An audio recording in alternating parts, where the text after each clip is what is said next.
My name is Eric Meter. I'm the associate minister here. And just a minute ago, one of our members and one of your members, Linda Thompson, was saying, I'm so glad that the church is hosting events here. You know, I used to be on the founding board of the Jung Association of Central Ohio, and she said, this is a very good marriage. So yes, it is a very good marriage. Welcome home. We are thrilled to be hosting this event and other events this fall and into the future. Welcome, and please do feel at home.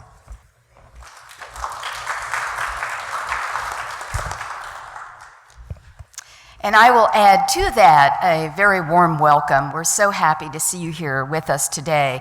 My name is Linda Meadows, and I currently chair the board of the Jung Association of Central Ohio. It's a volunteer organization, so we kind of take turns.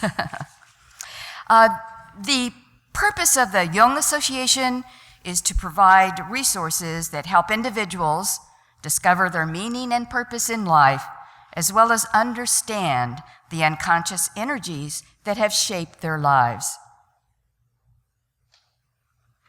Movement toward integration and wholeness, and a personal connection with spiritual energy is the core of Jungian philosophy and analytical psychology. Our speaker today, Dr. Richard Sweeney, embodies that. I'd like to make a couple of announcements before I introduce Dr. Sweeney. First is that we are hosting here at First UU Dr. Hollis, and there is and he speaks about meaning in the second half of life and that journey. And there are flyers in the entryway that provide information about his program. So we hope that you'll be able to attend that as well. And I'd like to introduce Ellen Candoyan Sweeney. She is the author of quite a number of children's books, quite a talented artist and illustrator. And the Jung House has an art gallery, and we have regular ongoing exhibits, and Ellen will have one there in February, and she's brought along something that I think you'll find very intriguing. Ellen? Hi, everyone. Hi, everybody. I just wanted you to know that my exhibit is centered around things I've found in Columbus over my 20 years here that I've grown to love. And I was growing to love them while I was raising our son, so a lot of them are related to things children would like, but adults too, I hope. So it's called Can You Find It in Columbus? A little bit of a seek and find, where there are paintings that are suggestive of meaningful places, and then back you can find out exactly where those places are. Today I brought with me the calendar that is printed yesterday, and just in time for you today. I brought some of them along. If you're interested, you would have a 2020 calendar. It reminds you to vote on November 3rd, and other than that, it doesn't remind you of anything. But I have them here, a few of them. I'll be at the far table during the break and afterwards. Also, you can see Dawn, our director, who is at the Jung House Tuesday, Wednesday, Thursday from 11 to 2. She'll have a stash of them. Or you can email me, and my email is on a list back there, or you could leave your name and number, and I'll make sure that you're able to get one if you're interested. So take a look at them later if you have time. Thank you very much.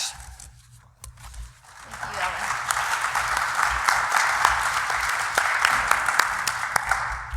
Well, it's truly my great honor and privilege to introduce Richard Sweeney. We are in awe of him. We just adore and venerate him. Honestly, I can't say enough good things about him, and you'll appreciate that the moment he says the first word. Even when he steps up to the podium, there's something about his countenance. So Dr. Sweeney is a Jungian analyst, an associate professor, a licensed professional clinical counselor, and a former Roman Catholic priest. He holds a Master of Arts in English Literature from Xavier University and master's degrees in both philosophy and theology from Athenaeum of Ohio's Mount St. Mary's Seminary.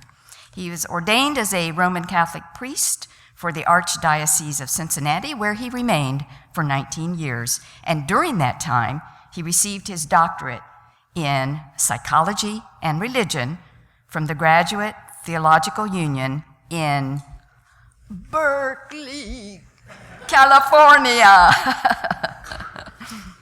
While spending a year's sabbatical in Zurich, Switzerland, he decided to stay and went on to earn his diploma in analytical psychology from the C.G. Jung Institute in Zurich. He's also taught counseling at Ohio State, the psychology of religion at the University of Dayton, Xavier University, and Mount St. Joseph University. He is the founding chairperson of the Ohio Valley Association of Jungian Analysts and continues to be an active member of the International Faculty Wing of the C.G. Jung Institute in Zurich.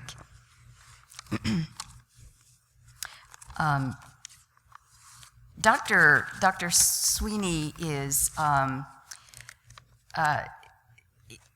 we're just so grateful that he is in Columbus. We're extremely grateful that he has anchored and centered the Jung House here in Columbus. He is a much sought after speaker. We're very, very fortunate to have him. Thank you for being here today.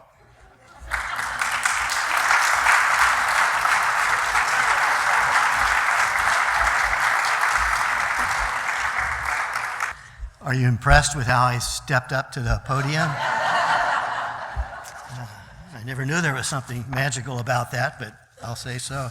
You know, I have to say that I kind of love and hate those kind of introductions.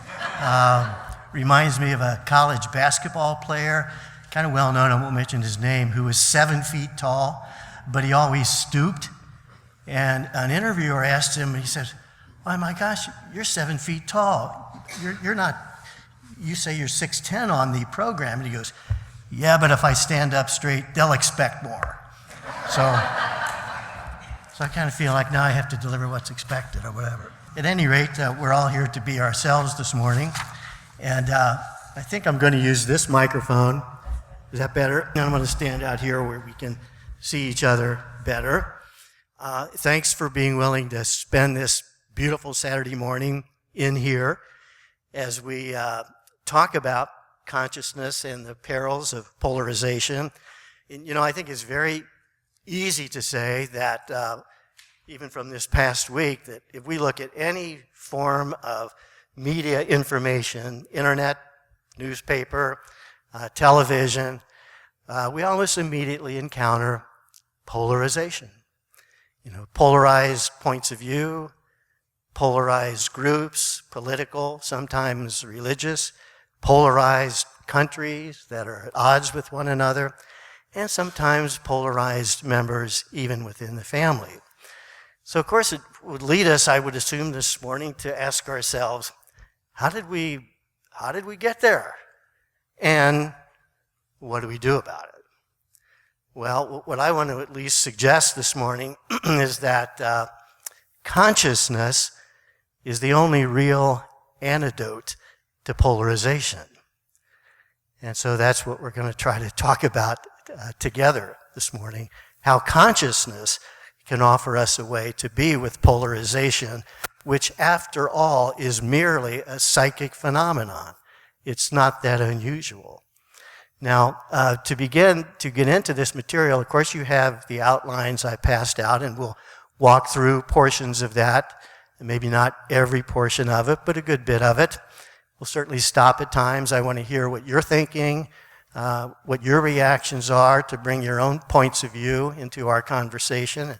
I'll use a number of examples as we proceed along, and I always appreciate the people who have told me to go right ahead and use any of their own personal material, so I appreciate that. And we'll take some breaks as we go along. I think I want to begin, though, by referring to Jung and looking at some of the things that Jung had to say that are quite relevant to where we find ourselves in 2019. First of all, in 1959, Jung was being interviewed by John Freeman, the famous BBC interviewer, in an interview that was recorded and, of course, has been shown many times, at least parts of it. Toward the end of that interview, he asked Jung this question. He said, "Dr. Jung, I know before World War II, you said that you were seeing in the dreams of many people and in your own dreams sort of the forecast of a major conflict that was World War II. What I want to know is, do you see anything portending World War III?" Now, Jung shifted a bit in his seat and kind of said things like, well, there's quite a bit of fear and apprehension. One doesn't really know what it means, and certainly the psyche needs to change. Then he stopped, and he moved toward, and this is Jung at age 83, about a year and a half before he died. He moves toward the front of his seat. He leans forward, gets animated, and he says to Freeman, "You must see that the world hangs by a slender thread, and that thread is the human psyche, and we know nothing about it." He went on to then say, "The only real danger that exists is man himself. We are the real danger, and all coming evil will come from us. So we must explore the psyche." Now, I'd like to think, maybe with a little bit of grandiosity, that's kind of what we're trying to do this morning, is to reflect a bit on the human psyche and the phenomenon of polarization. I want to read one other thing to you from Jung. You know, one of the things Jungians believe is that what we need to hear is sometimes delivered to us from the unconscious, sometimes unexpectedly. So as I walked in this morning, Gus Brunsman delivered to me, unexpectedly, some words from Jung. So I assume they are to be read. And these are, I've not seen these before. This is from a letter written by Jung in 1949. And he says this: "A political situation is the manifestation of a parallel psychological problem in millions of individuals. The problem is largely unconscious, which makes it particularly dangerous.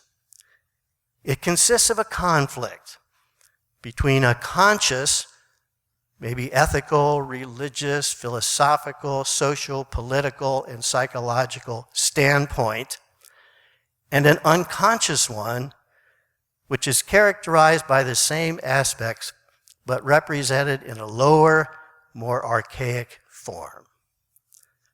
You find this conflict in nearly every citizen of any Western nation, but one is mostly unconscious of it.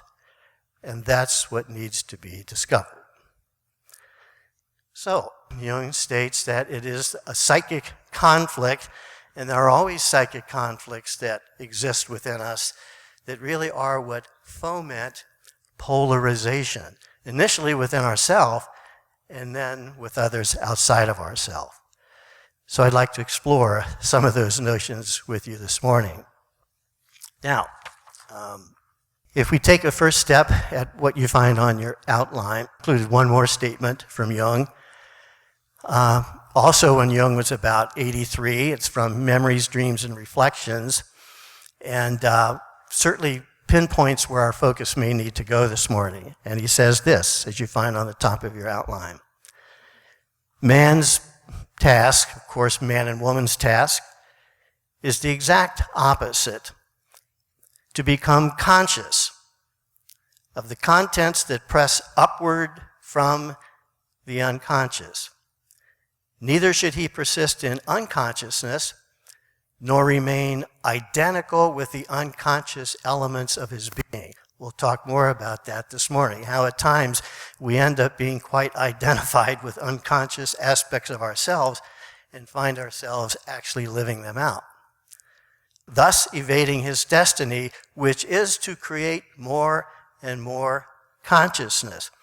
And this is a central statement from Jung. As far as we can discern, the sole purpose of human existence is to kindle a light in the darkness of mere being. It may even be assumed that just as the unconscious affects us, the increase in our consciousness affects the unconscious. So the destiny of the human person is to create more and more consciousness, which is to say, as we're making our way through life, hopefully in very small ways we may not even completely see or recognize, we're bringing a bit more consciousness into the world. And I think we all have our experience of that. We might look even at our own ancestral families, and now and then we can pinpoint this or that ancestor, grandparent, cousin, who somehow seem to bring a little bit different energy into the family. Maybe brought a degree of healing or understanding that didn't seem to exist there before. And now somehow that becomes the patrimony of everyone who comes after that. So the idea that we are here to bring a little bit more consciousness into being, and that's the antidote to polarization, is what I hope to explore with you this morning. So, I want to start by trying to talk about what do we mean by consciousness? What do we mean by consciousness? What creates consciousness? So we'll look at that for a while. Then we're going to look at what are some of the primary obstacles to consciousness that are to be encountered today, that we see all throughout our culture. What are some of the main obstacles to consciousness? Then thirdly, we're going to move into the question of polarization. Polarization within the psyche, polarization within the culture. And we're going to explore Jung's notion that all neurosis, mental or emotional conflict, comes from polarization, conflict in the psyche. So we'll explore that a little bit. And then if we're all still here at that point, I want to say a little bit more about group consciousness, and finally develop a little bit more the contribution of individual consciousness, and even looking at some levels or degrees of consciousness. That's all we're going to try to do this. Okay, and I'll certainly stop periodically and find out what's moving in all of you. So let's start by trying to talk about the nature of consciousness, at least from a Jungian point of view.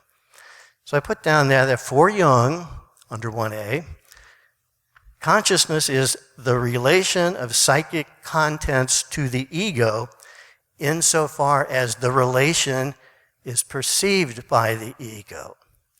So when the ego is the conscious center of our personality, it's not all of who we are by any means, but it's that part of us through which we initially perceive things and make decisions about things and direct the course of our life, or at least try to. Something becomes consciousness when the ego perceives its relationship to it, perceives that I have a relationship with something I didn't know before. Now let me move to the next line.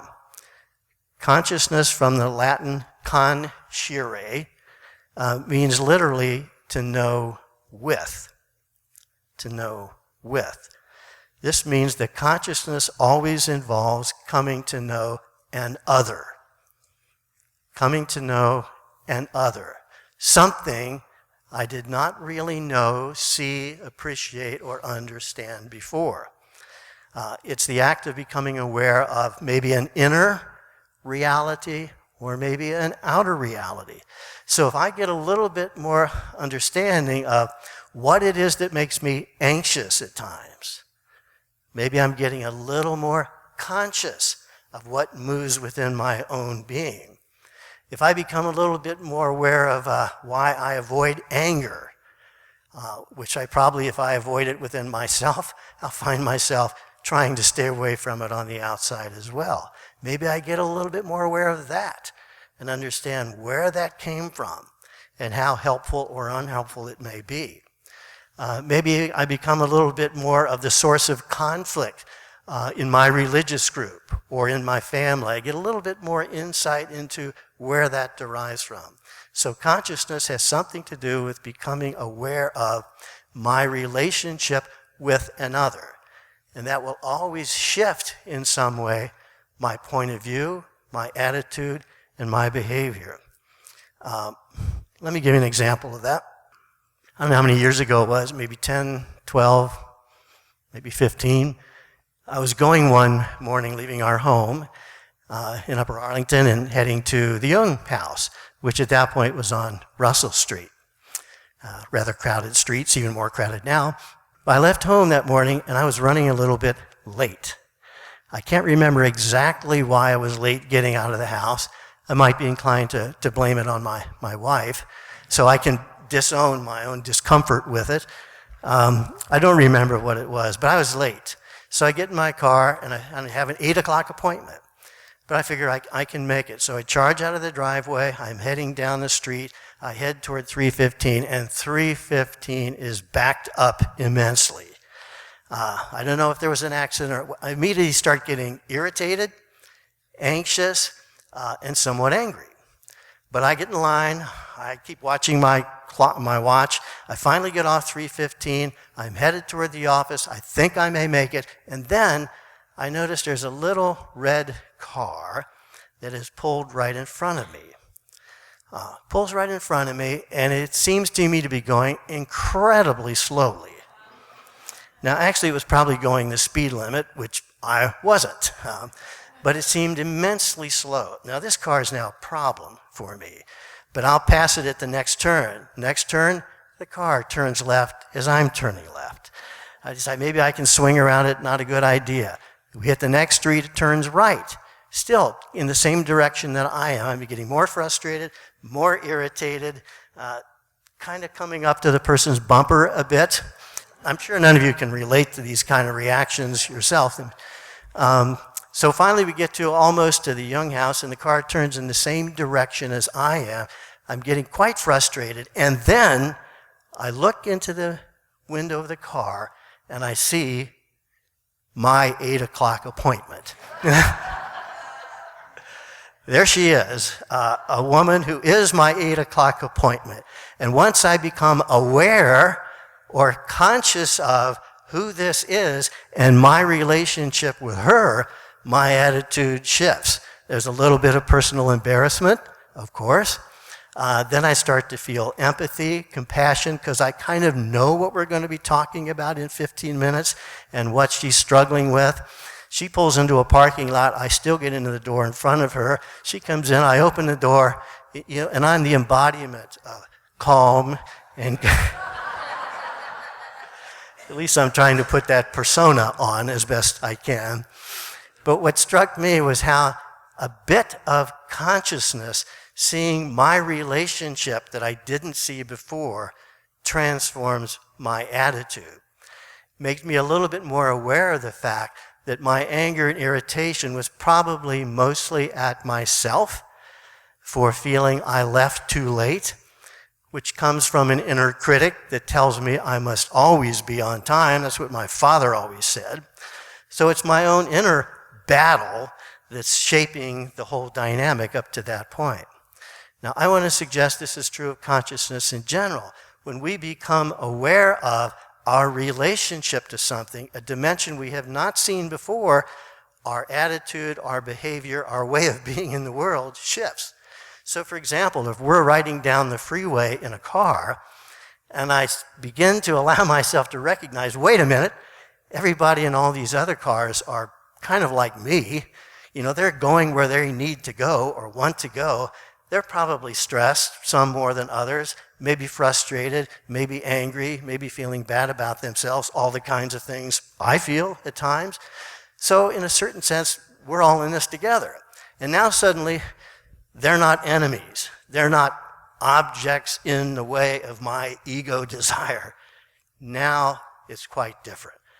And it's then that sometimes I think we find ourselves allowing people in, slowing down, and even if somebody cuts in front of me, I recognize, well, of course, I've done that myself. So there's a sense of our relatedness and our connection, and that's new consciousness. So, I like what quantum science or quantum theory tells us, that the fundamental reality in life is energy, constantly moving energy, and all forms of energy are in relationship with all other forms, so they're all connected. As we're in this room today, the energy that each of us brings here is interacting with the energy of one another. And so it was perhaps for that reason that Einstein, a friend of Jung, who visited him in his house a couple of times, once said this: modern man's sense of separateness is a kind of optical delusion of his consciousness. So we're all much more connected, impacting, interacting with one another than at times we're conscious of. And the more we become a little bit more conscious of that, attitudes change, and polarization starts to diminish. We're not at odds with one another. Okay. Now, let me say another word about ego consciousness and how it develops. Basic Jungian thinking under A2. So, ego consciousness emerges from the unconscious by means of differentiation. That is to say, the ability to notice and distinguish opposites. So the way in which we come to know what, let's say, warmth is like is by being able to distinguish it from coolness. The way we know what winning is like is noticing how it differs from losing. We discover what pleasantness is by noticing it's different from unpleasantness. Now, as we're growing early on, we begin to discover the things that are wanted by our society and our culture, and we aspire to those. And the opposites that don't fit that, we try to stay away from. In Jungian language, they fall into the unconscious and become the shadow, the thing we don't want, the thing we want to stay away from. So let's say, let's say I want to be right. I don't want to be wrong. That's very true of young persons. Of course, it stays with us throughout a lot of life. I want to be right. It's not good to be wrong. I feel a failure if I'm wrong. So I remember when I was about 10, I think, maybe 9, I was playing in the living room with one of my brothers, and as we wrestled around, I knocked over a black wrought iron lamp that was my mother's favorite. And I effectively put a substantial dent in the tin shade of that. Now, she comes running into the living room, hearing that it fell, and she said, "What happened? What happened?" And I stood up and I pointed to the lamp and I said, "It fell." It was not within my capacity to say, "I did something wrong. I got careless and I knocked over your favorite lamp and I'm sorry about that." No, it fell. So oftentimes, they're the opposite traits that are not the ones we think people want from us or that we want. We tend to avoid the opposite. And that begins the problem of polarization within the psyche. So let's say I grow up getting the message, winning is what you want to do. Winning is what is valued. You absolutely do not want to lose, because if you lose, you're a failure. And not only maybe you're a failure as a person. Well, then I may spend a good bit of the rest of my life needing to win. So much so that I may declare myself winning even when I'm not. And we'll see as we go in further this morning that oftentimes is true of the narcissistic personality. The person who is wedded to a point of view that is essential to their self-concept, which leads them to deny everything that's opposite to that and blame others for those particular traits. Okay, so that's sort of how ego consciousness develops. As we move through life, particularly in the second half of life, it becomes important for us to embrace those other traits that we're not so fond of, to maybe get closer to my anger that I'm not so comfortable with, and to begin to understand it, and maybe even begin to see it as valuable, and to see that my angry reactions are psyche's protest against something. It's the psyche protesting oppression, violation, or the frustration of my legitimate needs. So my irritation and anger actually can be rather useful to me. But if that's not what I learned growing up, I push it into the unconscious. And so I find myself walking around with occasional resentment, not quite knowing what it's about. Okay, so that's consciousness. Now, let me say a couple more things, and then I want to use an example. Under point 3, this is from Jung, consciousness, usually invitations to consciousness arrive in 2 ways. One is in a moment of high emotional tension or need, characterized by attraction or repulsion. In his last main book, Mysterium Conjunctionis, Jung makes the comment that's down there: the factors which come together in the conjunctio, that is to say, the unification of the person, are conceived as opposites, either confronting one another in enmity or attracting one another in love. So it's by noticing what we're attracted to at times or what we're repelled by that we notice what's trying to get into consciousness. Remember a man many years ago who brought a little dream where he's lying in bed with his wife, and a woman we'll call Marjorie on the other side of him. And he says to me in the dream, I know I should turn to my wife, but I turn to Marjorie and embrace her, and it feels wonderful. Now, I said, well, what is Margie like? And he said, I don't really know her that well. She's a woman at church, but she seems like the nicest, friendliest, most easygoing person I've ever met. So, his psyche is showing him that he's being drawn to, or he's looking for, or longing for more of that in his psyche. And that's where he turns in his dream. So at times where we find ourselves being attracted for whatever reason is the way psyche's trying to bring us into relationship that we need more of for the sake of wholeness. As you may know from Jungian thought, every movement from the unconscious is really a movement trying to bring us to wholeness, to the whole, full reality of who we are. And so sometimes those movements are ones where we're drawn to something, we're attracted to something, as if we're being led to something that will add more wholeness or realization to myself. Sometimes we notice that we're repelled by something we're not comfortable with. When we find ourselves repelled by something, that's also the psyche saying, this needs to be more conscious. You need to become aware of why are you so resistant to that? And how can you possibly integrate it into your way of being while you're still moving away from it? So sometimes maybe getting close to our anger, if that's what we're uncomfortable with, or our anxiety, maybe that's what we need to do. So the invitation to consciousness comes oftentimes when we feel ourselves attracted or repelled by something. And secondly, sometimes the movement toward consciousness comes in a state of contemplation or awareness in which an idea or an emotion just emerges. For example, we're watching TV or we're watching a movie and we find ourselves tearing up, crying. And my experience, and many people I've listened to almost always say the same thing.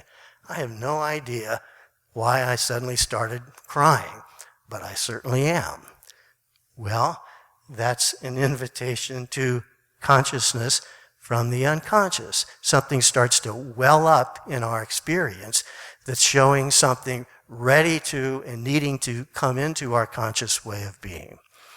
Okay, now let me look at one example. I want to look at one dream, and then we'll proceed a little further.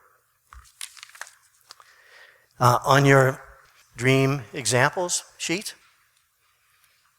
I'd like you to look at dream number 2. And this is a dream of a woman about 60. And let me say, dreams, of course, are one of the ways in which the unconscious tries to bring closer to consciousness something of import to us. We get that particular dream because the wisdom in our own psyche is suggesting this would be helpful for you to be more aware of for the sake of your own wholeness. So she gets this dream about the second dream she brought after we started working together. So, several men are voyaging in a canvas airplane. They're strapped on the underside of the wings wearing wetsuits. I don't know if I'm one of them or not. The plane flips and plummets into icy waters. Only one person survives. He is rescued and brought to a ship as it becomes bright and light. Then somehow he pulls a trunk out of the icy water. There's a woman in the box-like trunk. She's been there a long time, but seems able to be restored. Well, of course, there's a dream in which, let's say, an old way of proceeding in life, a canvas airplane, which goes back really to her grandparents' era, a canvas airplane with all men on the airplane, and maybe she's one of them, even though, of course, she's a woman. But that plane is now plummeting, falling into the unconsciousness. It portrays a way of being that is no longer sustainable, falls into the water, and lo and behold, what ultimately gets discovered is a woman in a box in the icy water that's been there a long time. Now, of course, that woman is some aspect of herself that's been underwater in the unconscious, apparently for a long time. And now it's being recovered by some man. And when we first started talking about the dream, she said, by some man that's helping with that. She says, I wonder if that's you. Now, I kind of like that idea. So I'll take the heroic position of being, it's also certainly a part of herself. So we try to find out, what's this woman in the box? So I just suggested to her, why don't you imagine you're here before our next, that you're her, and just write out maybe some of the things she's thinking and feeling. The next week she comes in and she's got about 8 pages of material. And she says to me, are you ready for this? And I said, I think so. She says, well, I'm going to read it. You're not going to like it. And I said, go right ahead. So she started writing, and it was filled with 4-letter words. I'm tired of this, S-H-I-T. I'm done with that anymore. I can't stand that anymore. I got to get out of this. I've had it. I'm tired of taking care of everybody else. I've been responsible for everybody my whole life, and I'm not doing it anymore, and I'm tired of all this crap. And then she said, it's pretty ugly, isn't it? I said, it sounds pretty vibrant, actually. So this was a woman who I think in many ways in her life had been massively responsible, even growing up as the oldest child in the family, where she was somewhat the surrogate mother for her siblings, and became very responsible in her family and in her husband's family, the person who always takes care of things, does all the planning, does all the arranging. And so when she came into my office, I could see she was tired and somewhat depressed. So the unconscious is helping her discover the missing part of herself, what's been left in the shadow, my own willfulness, my own need to assert my feelings, my needs, my desires, which always felt wrong to her. So consciousness entailed something to do with that kind of a retrieval. Okay, and that's what the psyche is always trying to do with us. And we're going to see it's also what it's trying to do in political movements and situations. Whatever has been not listened to, undervalued, not understood enough, will present itself, oftentimes in problematic symptoms. But that's in reality an invitation to, let's say, cultural consciousness. And of course, we're going through that quite a lot. All right, I want to say one more thing, that I'm going to stop and see what all of you have to say. I'd like to make some comments about the process of becoming conscious, and then I'll stop. So that's section B, 1, 2, 3, 4. I'd like to suggest, these are just my thoughts, that really bringing something into consciousness in a way in which it's getting integrated into my way of being takes about 4 different kinds of movements. Now, it begins, first of all, with recognizing an inner or an outer reality previously not fully recognized. Maybe recognizing that my own needs and desires have gone unmet for quite a long time. And that's why I feel depressed and kind of unable to go on. That's the beginning of it. Now, my experience, and maybe all of ours, is that sometimes persons will say, yeah, I'm perfectionistic. I've always been perfectionistic. I get that from my father, and that's why I am that way. Well, that's a very minimal degree of consciousness. I have some awareness of that, where it comes from, but I don't have much awareness of how it functions in my life and how helpful or unhelpful it may be. That degree of consciousness has not yet been arrived at. That's kind of steps 2 and 3. So secondly, I reflect upon something and recognize it's different from my prior perceptions and assumptions. I recognize this is different. This is other. This is a point of view. This is a value I very often don't pay much attention to. Now it's beginning to become a bit more conscious.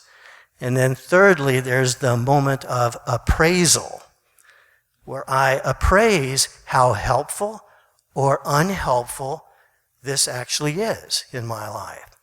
So let's say I discover that my perfectionism is actually what leads me to procrastinate a lot, because I'm so worried that I can't do it perfectly that I end up not doing it at all. And so the perfect becomes the enemy of the good, as is often said. So now I become aware, wait a minute, my perfectionism is actually a problematic theme in my life. Now I'm at the level of appraisal or appreciating. And finally, that leads us to number 4, where I start to begin to try to act in accord with my reflection and my appraisal. So I don't know if that's useful, but it seems to me to really enable something to get conscious in my way of being, it has to move through those 3 particular steps or phases. Okay, now I just want to stop there for a moment since I've been talking a while. I want to just pick up where you are, what's moving through you, see if there's anything any of you would like to say, comment on, ask about, anything. Yes, Jamie? Becoming aware of an inner critical voice? Yeah. So does that harsh critical inner voice ever go away? What do you do with that? Well, let me say this starting out. I think an outer critic in life, an outer critic is never any more powerful than our inner critic. That is to say, if somebody criticizes me, and what they're telling me, let's say you don't work hard enough, you're not smart enough, that may bounce off of me unless there's a critic on my own inside telling me the same thing. And now it acquires quite a bit of power. So outer critiques, outer judgments, outer expectations are only powerful if they match up with something that exists in my own psyche. If I have those expectations of myself, if I expect myself to be on time all the time, and it's a personal failure if I don't, I assume other people are expecting that of me as well. So I think your point, Jamie, about the inner critic, of course, is well made. Part of the process of becoming consciousness is noticing I have an inner critic. Noticing, wait a minute, it's me. That's something in me that tells me I have to be this way, or that I'm not good enough or smart enough. That's something in me, because if I don't recognize that, I'll assume it's other people doing that to me, seeing me that way, giving me that message. And the message may come primarily from within myself. Now, part of becoming really conscious of that presence in my life is recognizing it, getting to know where it came from. Like, how did that come to be? How did that start to get life within me? Oftentimes we find ourselves going back into our past, and oftentimes our families of origin, or maybe experiences in school, and we might be able to recover places where that message got started. You're not smart enough. And maybe that happened in school. Maybe that's why I always feel anxious when I'm in a large group and feel like I shouldn't say anything. So I begin to find, where did that particular complex or inner critic begin to get life? And then the more I can see that it actually is unhelpful and not accurate, that's the appraisal period, then I do the best I can to not listen to it and make my way through life as best I can, knowing sometimes I don't succeed, sometimes I'm still kind of overpowered by that old message, but at least I have an awareness it's not trustworthy, it's not my true self, it's not the voice of God, if one prefers religious language. And it takes as long as it takes to do that, because what also happens to us in life is sometimes the inner critic gets reinforced. Somebody does give me that message on the outside. It feeds it, and then makes it a little harder for me to keep working my way through it. Does that help at all, Jamie? Can't be redeemed? I don't think it can be made to go away, but it can be depotentiated. That's what creates individuation. Those inner complexes, voices, beliefs we've internalized, they can lose their strength, lose their power, and not have as much grip on us as they used to. As we begin to discover where they came from, can see that they're unreliable or unhelpful, and maybe discover other experiences in our life that are giving us the opposite message. So they definitely can be depotentiated, but we often depend upon help from one another to convert or transform those inner unhelpful messages from the past. Does that make sense? Okay. Anybody else have anything you'd like to say? Yes. Okay. Do you want to? I guess we do a variation on the traffic. Variation on the traffic? Okay. So, for example, you're driving and you are driving, and you're even driving 5 miles ahead of the speed limit, so you're feeling pretty good about yourself if you're like mainstream. And so you're that other car, and you have decided you need to go 10 miles over because you're running really late. And so you zoom around and you cut me off in order to get to where you need to get you, which is a very dangerous thing for you to do. But you needed to get to where you got to. Did I do that? Did you? No, never. But I have done. I have done. And I've never done that. It's a really wonderful thing. So there you are now, and I'm here, and you cut in front of me, and away you go. And I am angry. Yeah. Because number one, what you did was a very dangerous thing. And number two, we could have had a wreck, whatever. And now if I had really thought, oh, this person is really in a rush, they need to go. And what I really should have done was slow down to allow them to cut around me, because I need to put myself into their brain and realize, we're all dealing with this, and that can be going on. But the other side of me says, no, I did not need to let them in, and I'm glad that they hadn't really worked to get there, because by God, what they were doing was the wrong thing in terms of distracting. And so it was okay for me to not slow down, and it was okay for me to be angry with them, which is sort of the flip side of saying, oh, I should empathize. Is that okay too? Are you right? Well, it's okay for us to discover how we're being in any situation. That's true. Generally speaking, if one can access both points of view at the same time, so maybe I am angry, and yes, this person did something that's dangerous, but if I also can recognize they're probably a bit out of control, they're rushed, and that's also part of what's going on, and I can find some degree of understanding or empathy from them, it tempers my anger. Doesn't make the anger go away, it's still irritating, but it can temper the anger, because some part of me is imagining I've been there too, or I can imagine what might be going on. Now, we may still be angry, we may have the initial reaction that you said, but to the extent that there's a certain degree of empathy or compassion, we're now seeing this other person as not completely intrinsically evil. Once we begin to see a person or a group or a point of view as evil and massively destructive, now we've got polarization. Because in the extreme, that will lead me to feel I need to completely oppose them, if not annihilate and destroy. Now that's when it goes that far. So our angry reaction, if it can be tempered by a certain degree of compassion, that is to say, understanding our relationship to that person and how maybe at times we've been somewhere like that ourselves, we still have a connection with them and we're not as inclined to completely destroy them. Okay. Yes?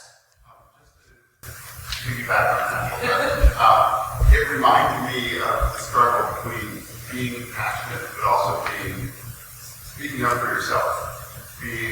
Saying, you can't treat me that way. I don't deserve to be treated this way.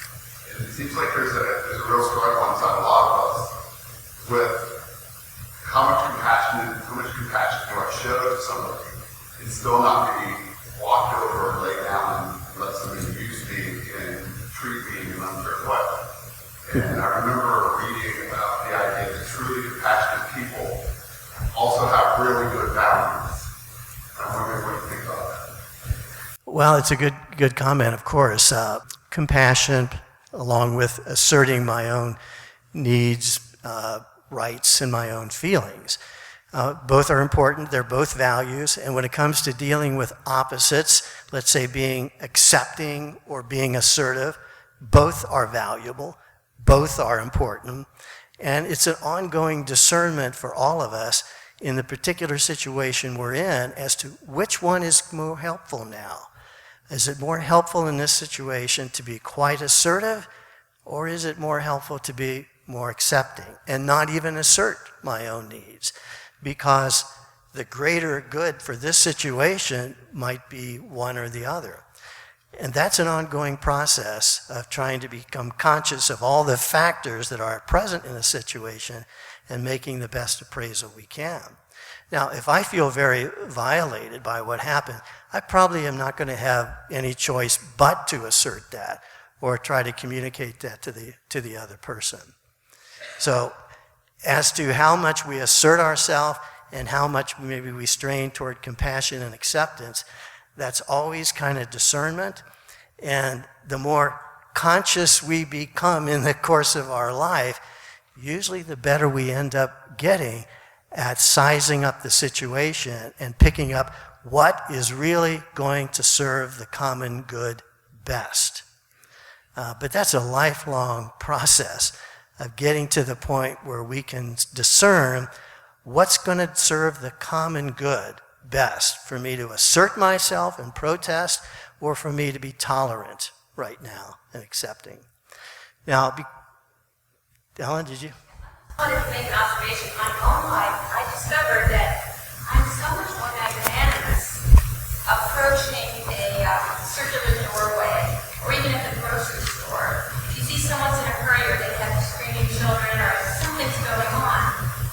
And I think in all these kinds of situations, there usually isn't a right or a wrong. We're trying to discern which is the better way to go. Maybe speeding the car up and pointing out to the person that they did something dangerous. Maybe I'm feeling that is the most helpful thing to do. And maybe it is. or maybe not as something else. We don't completely know. We're not always conscious of what is the best approach. So we're always trying to discern that. But here's where we do get some help from the psyche.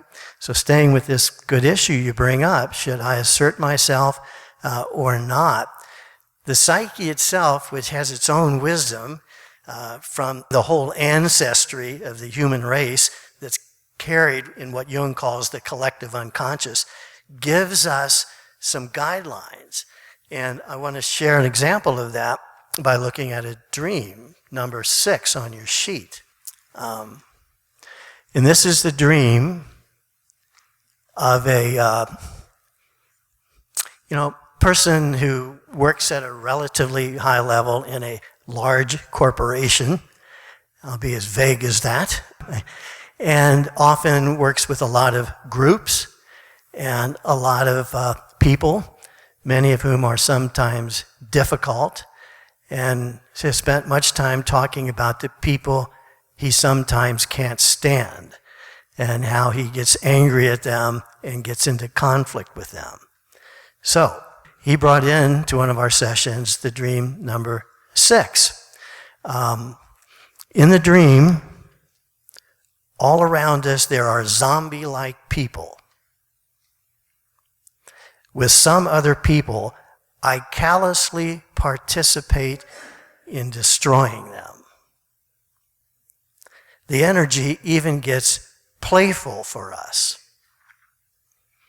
But then, I notice there is actual blood everywhere. I then realize these might be real people, and a horror comes over me. Now, he at times would talk about defeating the other side and feeling good about it, but another part of him not feeling entirely good about it. It seems to me that this dream is suggesting that vanquishing the unappealing others doesn't leave you feeling good, because you get a reminder, well, they're human too. They have feelings, they have needs, they can be hurt as well. So the unconscious is bringing forward that message so that one doesn't celebrate too much prevailing over the other side. There's something in us that's not entirely comfortable with that. So I think the psyche itself will sometimes give us indicators of which way we need to go. Sometimes we'll get dreams where the message seems to be we need to confront the other person. We need to stand up to them. It's a time for assertion more than acceptance. But the wisdom is often carried somewhere within ourselves if we can get conscious of it. Does that make any sense? Yes? You hate to be early or on time? I could use more of you around. That would help me. It makes me anxious, and I've thought a lot about this, why that would be, and I'm kind of seeing more and more that part of that doesn't go along with my way of thinking about myself, which is, well, I've had it said to me before that by a Jungian that my shadow is my life. So my way of thinking of myself is like the trickster, the jokester. I feel constantly that I make myself smaller. Now, it's also one of my best defenses. But what is in the shadow of me. Can you all hear this or not so well? So what's in the shadow is this part that is, my good part. Well, it's all good. But my shadow is the part of myself that, the part that respects myself, that does the best that I don't know how to put it, but it's the light. And I know this. And not only do I have this trickster, and sometimes very negative, the critic is very, very hard on myself. And there's this part of me that loves it. I'm just being just kind of making trouble. And so here's the shadow, and trust me, there is this balance. And so what do you do with that? They're all part of who you are. You may discover the parts that you're more naturally inclined to and more comfortable with, but then also discover the other parts that are trying to get into play. And so you get to know those and allow those to also find their way into your way of being as well, as best you can. So you're saying you generally have been more comfortable playing the trickster or being more jovial and not taking yourself too serious, something like that. But there's another side of you that would actually like to be taken serious.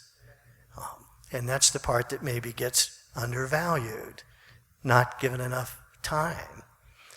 And that's kind of true for all of us. We have the version of ourselves we're pretty used to living out of, and we have another version of ourselves that we're not so comfortable with, we don't know quite what to do with, and yet that's the part that may be showing up in our dreams and in our fantasies, and we may be attracted to some person who lives out that other side of us. So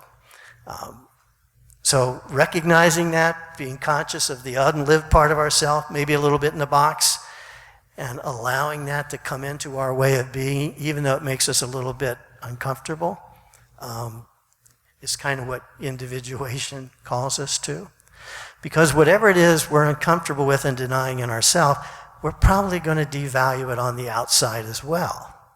And we may devalue people who are espousing that point of view and feel a little bit at odds with them. And in the extreme, that creates polarization. So I don't know if that's helpful. But thanks for that comment. Anybody else have anything?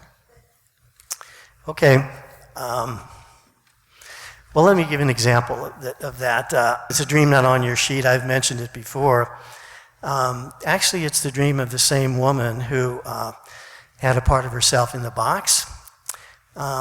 This uses contemporary imagery familiar to us. She goes to a restaurant in her dream, and she's sitting in the restaurant at a table by herself and noticed that nobody waits on her. This is the woman responsible, taking care of everybody else. She's sitting at the table, and nobody waits on her. And she's there, and she sees the servers going by. She does not assert herself. She does not say, hey, wait a minute, I've been overlooked. Here's where the assertion is needed. Then she notices that there's a group of 3 men that come into the restaurant, one of whom is Donald Trump. And they come into the restaurant, they sit around a table. Immediately, the servers go over to them. Immediately, they ask them what they want. And she hears Donald Trump say, I'll have the King Kong entree. And he gets it very quickly. And she's still sitting at the table, not having been waited on. Well, Donald Trump is very much a shadow figure for her. To be assertive, to put my needs right out there and expect them to be listened to and attended to is very foreign to her, makes her uncomfortable. Well, the dream is in effect saying, you could use a little more of the Donald Trump-like shadow energy to claim your own needs and to get the response that you need. So sometimes the dream itself will indicate to us what needs to compensate our conscious point of view. Okay. Now, to the extent that I or anyone else is seeing being aggressive and assertive is bad, and maybe I see the aggressiveness and assertiveness of Donald Trump as absolutely horrendous, now I'm kind of in a polarized position. Now, if I see it, yeah, that can be overdone, just as being subservient can be overdone, then it's not quite so polarized in a way. Okay? All right. I'd like to finish the end of that first page, and then we'll take a break. Now, so closing with, what's the importance then of consciousness? To the extent that I'm unaware of an inner or an outer reality, it will have no capacity to inform my behavior. That is to say, consciously. To the extent that I've somewhat suppressed my assertive, aggressive energy, I really won't have much access to it. It will not be available for me in my behavior.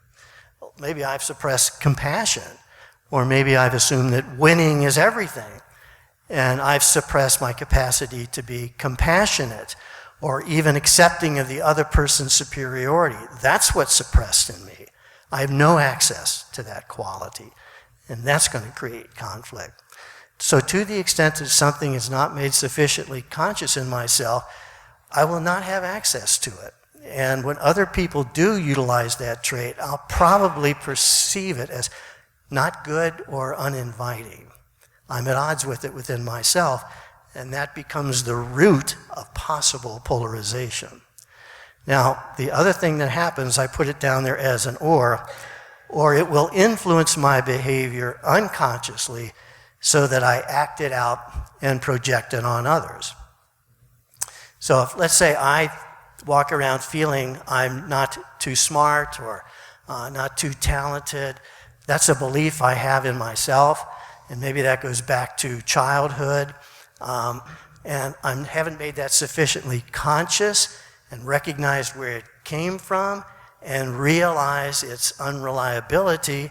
I'll probably often think other people are seeing me that way. And I'll assume whenever I'm in a group I have to be careful and not show how untalented I am. I will project that onto others without realizing and then assume that's kind of how they're looking at me. And so our perceptions and relationships get distorted all the time because we perceive things through the lenses of our own unconscious reality. And that has a way of distorting our perceptions. So consciousness gives us a little bit of a chance to recognize that and to maybe question our assumptions and gain access to what otherwise we have no access to. Last thing on the page is a quote from Jung, where he says, the psychological rule says that when an inner situation is not made conscious, it happens outside as fate. So an inner situation in our lives that is not made conscious happens to us on the outside as fate. Just an example. A woman in her early 40s came to talk with me for a while. A pretty successful woman in the helping service profession. She came because she had a problem with terrible insomnia. Could not sleep at all. And this had gone on for over a year. If she got an hour or two of sleep a night, that was good. Meanwhile, she was continuing to work 5 days a week with her clients, doing a good job. They all liked her. She was overbooked all the time. Had an awful hard time saying no to them. Couldn't understand why now at age 42 she's not sleeping. So she goes to doctors, a thyroid doctor, checked her thyroid out, didn't see anything there, began taking some different supplements, looked at her diet. Nothing quite seemed to solve the sleep problem. She couldn't figure out what's going on. Then, in our first or second session, she shared with me a very small dream. The dream was this. A woman, I think one of my patients, comes toward me. And I smile, and I welcome her. She comes toward me. I embrace her. And then she bites my neck and sucks the blood out of my neck. She's a vampire. Do we need a better image of how her patients are sucking the life out of her than that? And in many ways, that's what was happening. She was overly dedicated, overly of service, and had always been that way most of her life, even in her family growing up. She was the most functional sibling. So there she was, feeling that it was her role in life to be present, to others. Pretty valuable. Her patients appreciated her, but now she's exhausted. She can't go on. But the inner situation has not yet been made sufficiently conscious, so now it's happening to her on the outside as fate. Her patients are sucking too much life out of her. She needs to slow down, back off, take a break. That seemed almost unable to be considered by her. So, that's how consciousness approaches. One personal example, and we'll take a break. Last couple of years, as a few of you know, I spending a lot of time going down to Cincinnati. My mother was ill. I was trying to help take care of her down there for a while. She died, and her sister, who was 99, was also ill, so I was going down there every weekend, 3 or 4 nights a week, trying to take care of her, to keep their money from running out, because we only had so much money to pay for caregivers, on and on. I'm sure some of you know how these things go. So I'm doing that, also trying to see clients in Cincinnati and here. And a few people start saying to me, you can't really keep doing this. Somebody over there was saying to me, you can't really keep this up. And my response would be, yeah, I know. So I keep going down, because that's what I do. I'm the helping person in the family that's going to try to be there when the other person needs it, and they really needed it now. So I keep going, feeling I can do this. Well, one night about a year and a half ago, just about 2 weeks before my aunt finally died, and she was in bad shape, I was trying to stay down an extra night. I stay late till about 10 o'clock, and then I'm driving back. As I'm driving back into Columbus on I-71, where there's a bit of construction, as you may know. This is winter, and I think I'm pretty awake, but I miss a slight turn. I hit a patch of ice. I slide into a wall. Put simply, I completely total my car. And fortunately, I was also hit from behind by another car. Fortunately, I wasn't injured. So, what I had not yet quite exactly made conscious, you can't keep doing this, happened on the outside as fate. I didn't go down to Cincinnati for another 2 weeks, as I recall. So, that's kind of what happens to us in our life. If there's something being revealed to us in our own fantasies or dreams, or maybe in the messages we're hearing from others, and we sort of hear it, but it's only that first level of consciousness. Oh, yeah, I know that's true, but it never got to the level of real reflection and appraisal. Is this helpful or not?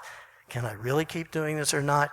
Never quite allowed that into my mind. So it happens on the outside as fate. So that's why consciousness is useful for us. So let's take a break. Welcome back to all of you. Is there anything anyone wants to get on the floor or say, comment on before we proceed forward? Maybe not immediately. I'll certainly stop as we go. So what I would like to do now, and most of the next hour, is talk about obstacles to consciousness that frankly will start to get us more into the cultural, political realm, because we'll see some of these operative there. And then I want to talk about polarization and begin to talk about how do we begin to contend with polarization within ourselves and within groups. Okay? All right. Let me say a bit then about obstacles to consciousness. So what happens in our lives, individually or even culturally, that really becomes an obstacle to new, developing, emergent consciousness, and that tends to lead persons into fixed positions and points of view that then create polarization. Because polarization happens when a person, a group, a party find themselves adopting a fixed point of view or a fixed set of assumptions that is no longer open to another way of looking at things. At that point, consciousness is blocked. And we know from what quantum theory tells us is that energy is always moving. It never stops. So things are never, in fact, static. So whenever a person or a group is locked into a fixed, static position that they're trying to preserve at all costs, that will create conflict and polarization. Because reality is never fixed. It's never static. It always changes. So at times, though, our needs for clarity and security, which are real needs, which are real values, can lead us to grab onto and hang on to fixed positions. Some people have pointed out how that happened in religion in the, the 20th century. In the Catholic world, you find it in the doctrine of papal infallibility that was declared in the late 20th century. Clearly an attempt, at least from my point of view, to declare absolute certitude beyond question. And we know once somebody claims too much authority, the opposite happens. They start to lose authority. And we might say in Protestantism, absolute assertions around the inerrancy of Scripture in all ways is also a tendency to adopt a fixed position beyond openness. And those are the kind of stances that are likely to start to create polarized points of view, where dialogue no longer happens. So we'll move back into that as we go. So in terms of obstacles to consciousness, I mentioned about 4 that seem relevant. The first obstacle to consciousness there, and let me put it this way. In these respects, one is identified with an unconscious factor. In other words, there is something operating unconsciously within me or within my group, and I'm identified with that, but don't seem to be completely aware of it. So, for example, that tends to happen in instances of trauma, large trauma, or hurts from past life, or smaller trauma, wounded experiences, unhelpful learnings that we have internalized that now shape our way of perceiving reality. And we're not aware that the lenses through which we're looking at things is shaped by my past hurtful experiences. Just for example, I recall a man who lived with a certain degree of anxiety, and he would often say to me, "I'm deathly afraid of risks.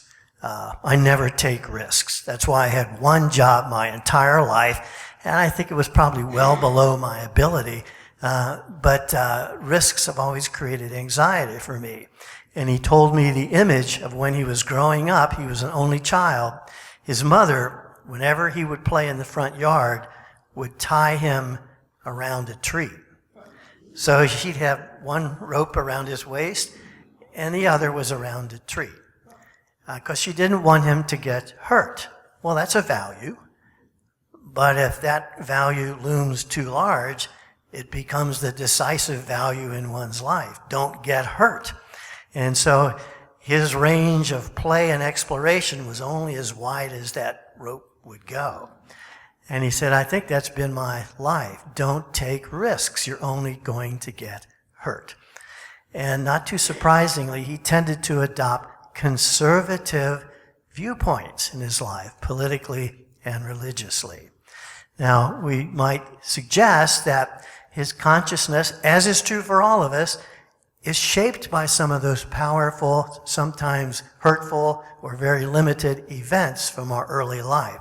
They become the lenses through which we look at life and reality.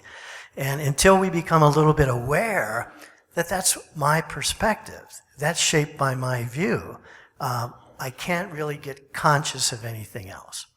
So part of growing in consciousness is recognizing the limiting factors from our early life that may have been good, may have served a purpose, but now they limited my perspective and are no longer helpful. So that's one of the obstacles to consciousness. And we all have some of that shapes how we perceive things. Now, a second obstacle to consciousness I want to talk a little bit more about is narcissism, narcissistic self-preoccupation. The poet W.H. Auden, in one of his writings, said that narcissism is the problem of our age. And he said that in the late 19th or late 20th century. Narcissism is the problem of our age. That is to say, preoccupation with our own ego intent. Now, what I want to say about narcissism is because vital needs for security, for nurturance, and for early positive mirroring have not been sufficiently met. So our need for security, to feel safe, to feel nurtured, somewhat unconditionally, at least more or less that way, and because we all need positive mirroring, we need the significant persons around us, parents and others, to mirror back to us that we're a pretty decent person, or we're trying to be. If that's not how it went in childhood, then it's much more likely one may gravitate toward a narcissistic condition. In other words, one works hard at striving to maintain a self-image and self-regard at all costs, because it hasn't been cultivated within me. And oftentimes the way that goes is one's worth now depends upon special traits that must be recognized by others at all costs. So, now maintaining that self-image will lead me to distort reality in the service of that, because that is what must be maintained. Maybe to flesh this out a little bit, I want to tell you briefly the story of Narcissus, the myth of Narcissus, kind of briefly, from Ovid's Metamorphosis, kind of famous story of Narcissus.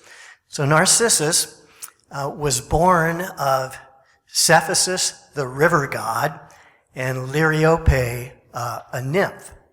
Now, Cephasus impregnated Liriope, and then as the river god, flowed on down the river and was gone.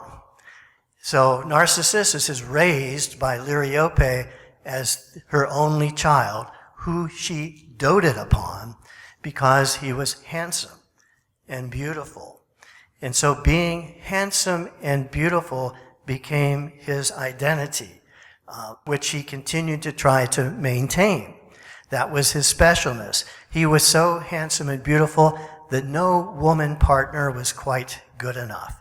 So he ignored relationships with women. Now one day, well, let me preface that by saying one other thing. His mother, Liriope, goes to the blind seer Tiresias and asks him, "Will my son have a long life?" And what Tiresias says is very interesting. Tiresias says, "Yes, if he never comes to know himself." Yes, if he never comes to know himself. Now, she doesn't know quite what that means. Well, as the story goes on, one day he's out in the forest hunting, and a young maiden by the name of Echo shows up. Now, Echo has been cursed by Juno to only be able to say 3 or 4 words that repeat what somebody else has said. That's the curse that's placed upon her. She can only say back what she just heard. So she starts saying back to Narcissus his own words. "Who are you? Who are you? I am here. I am here." And Narcissus is fascinated by someone who's echoing back his own words and his own image. He's fascinated by that. But then Echo steps out of the bush where she has been hiding, and he sees that she's an actual other person, and he loses all interest in her. And that's very true of the narcissist. They actually have little capacity to have a genuine interest in the other person, but they're quite interested in the echo coming back, what comes back to them. Now, Nemesis, the goddess that apportions fate, decides, okay, Narcissus must learn about this, and he will fall in love with the next image he sees and suffer the pain of attachment. He walks by a pool of water, he looks into the pool of water, he sees his own image and falls in love with his own image, and then begins to suffer the pain of attachment to his own image. He can't leave it. He can't get away from it. He can't grasp it. Nothing changes. He's frozen in the pain of realizing how attached he is to his own image, and he eventually dies and is replaced by a narcissus flower. As the story goes on, he dies, goes into the underworld, and then discovers what happened to him and how his attachment to his own specialness is what eventually brought about his fate. Now, Tiresias had said, you'll have a long life unless you come to know yourself. Well, it's by suffering the pain and the realization of the attachment to his own self-image that Narcissus actually painfully comes into consciousness. So, the narcissistic person is, of course, attached to, especially in the extreme, in cases of narcissistic personality disorder, they are attached to their own image and to their own belief and to their own view of the world, and it must be preserved at all costs. And there are two essential developmental traits the extreme narcissist does not possess. One is self-reflection. They have little capacity to reflect upon self and to feel their own pain and self-doubt. That's what all must be fended against to maintain one's image. And secondly, they have little or no empathy. They can't really feel with another person because it requires them to step outside their own image. And for the narcissist, other persons are in many ways objects meant to reflect back the image I need reflected back. Now, that's the narcissistic personality. Obviously, they create quite a bit of distorted reality which other people then serve. And if anyone disagrees or opposes the reality of the narcissist, they are now the enemy that must be destroyed, attacked, or eliminated. Now, obviously we've seen some of that around in our times. And I want to just read one other thing to you, if I might. This is a passage from Jung.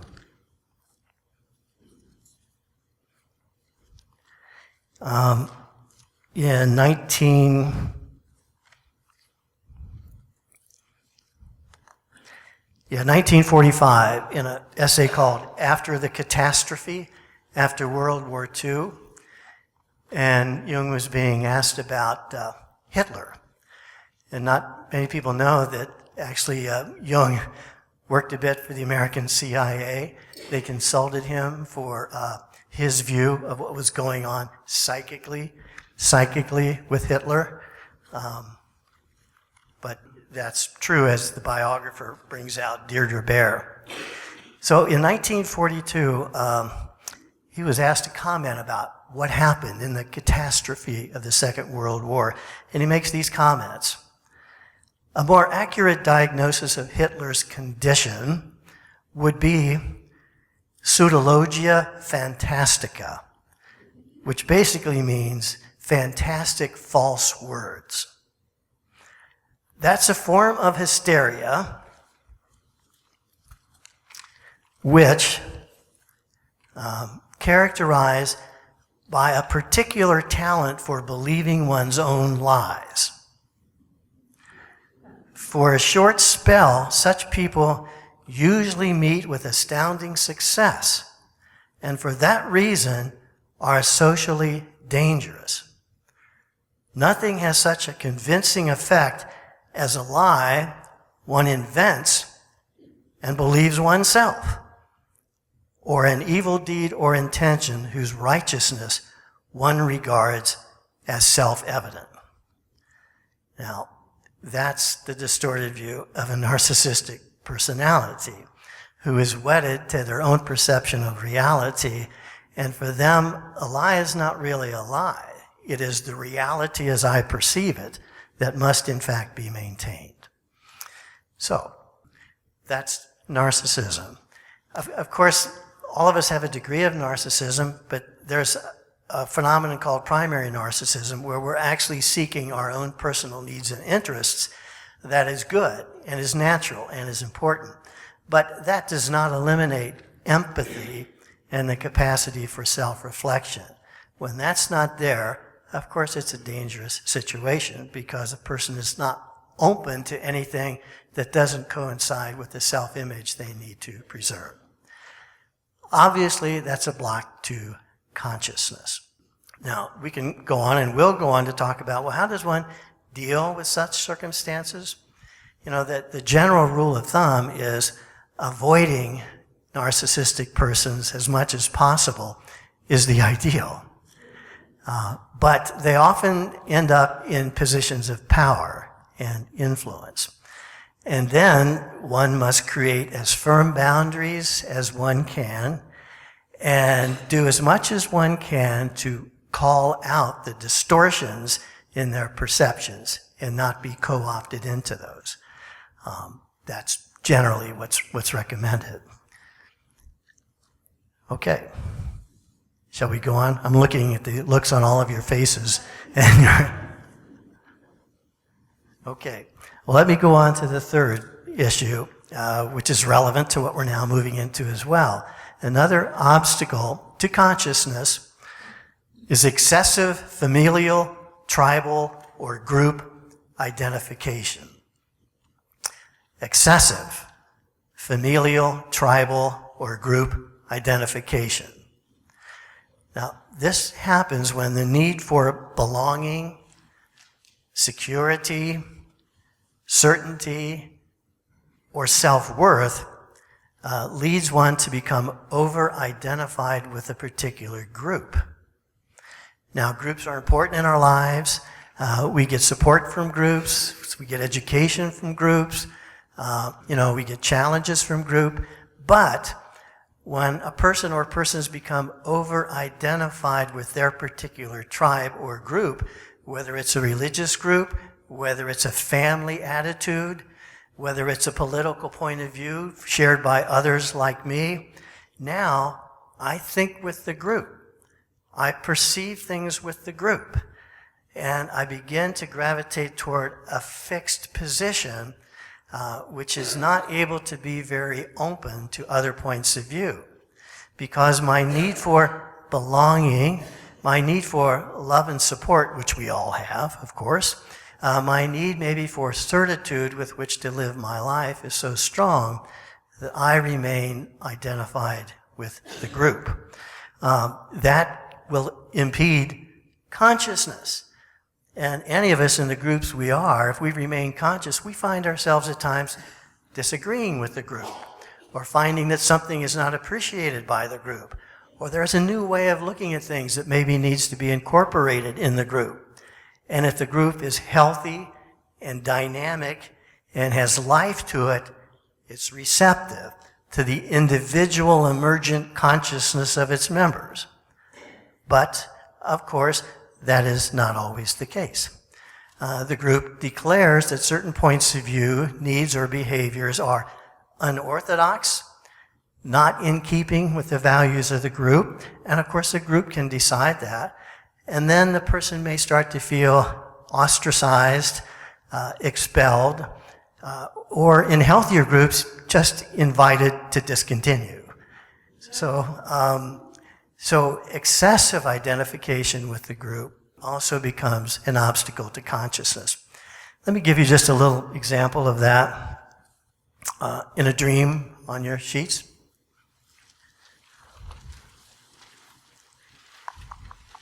It's dream number 12.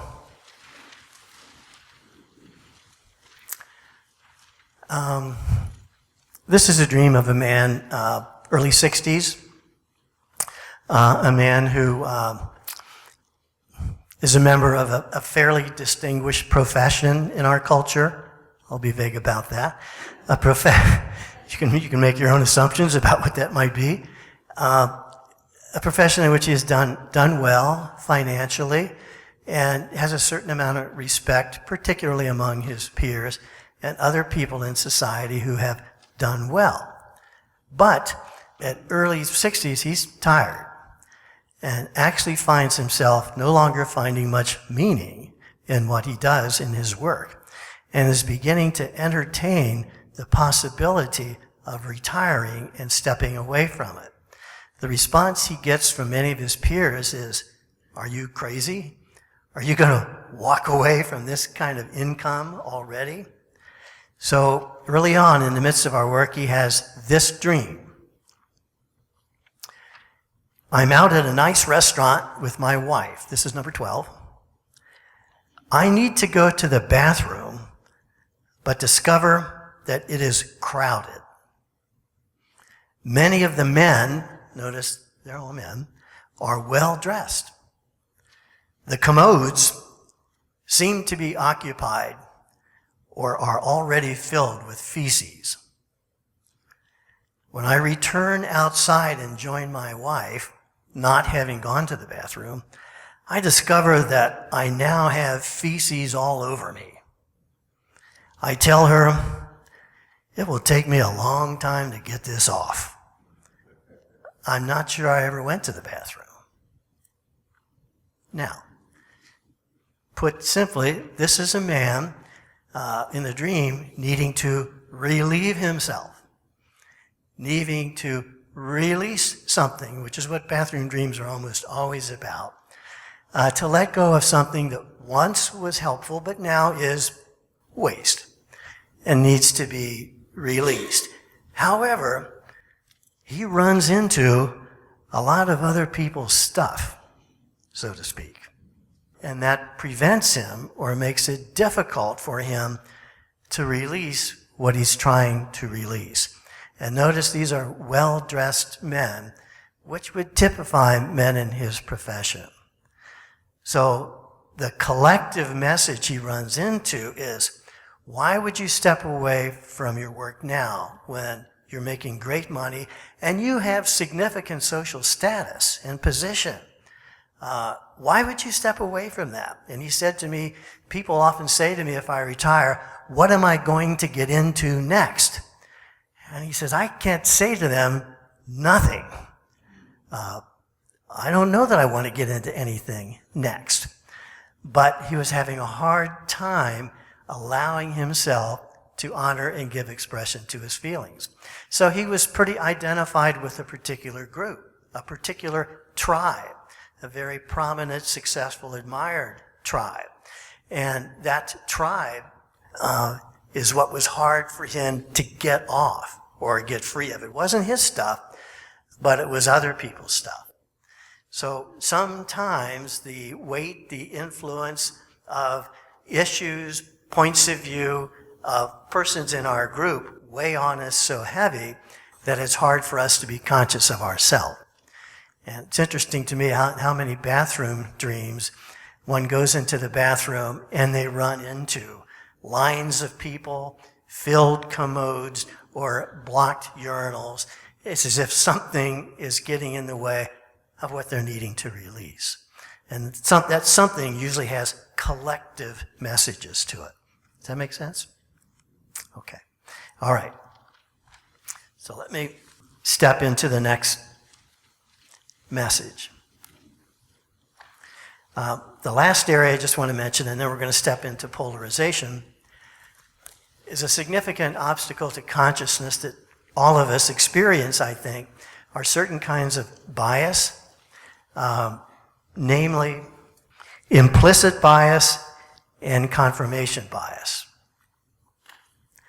Now, by implicit bias, I mean the unconscious attitudes and assumptions that shape our perceptions and reactions so that our perceptions are, in a sense, imaginal predictions.